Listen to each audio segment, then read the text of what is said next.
सज्जनों ते मित्रों, मैं थोड़ा अपना वीर मलक बशीर देश पंजाब यूट्यूब चैनल ते अज असीं गल करांगे जस्टिस अतर मिनल्ला साहब दे बारे।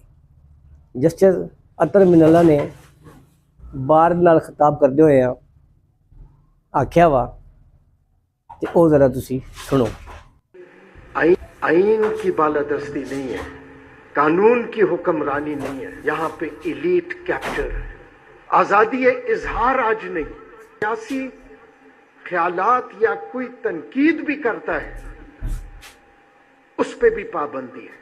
जिस माशरे में सच बोलना खत्म हो जाए वो माशरे तबाह हो जाते हैं। अदलिया ने कभी भी अपना वो किरदार अदा नहीं किया जो कि उसको करना चाहिए था।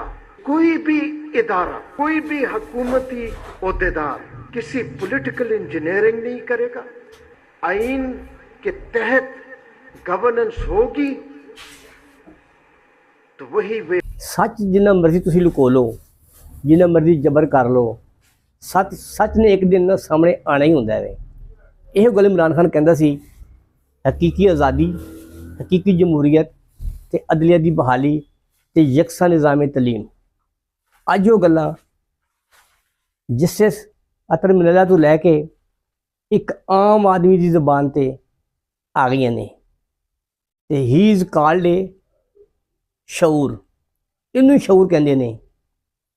जिवें जिवें पाकिस्तान, जिवें सोना देश पंजाब।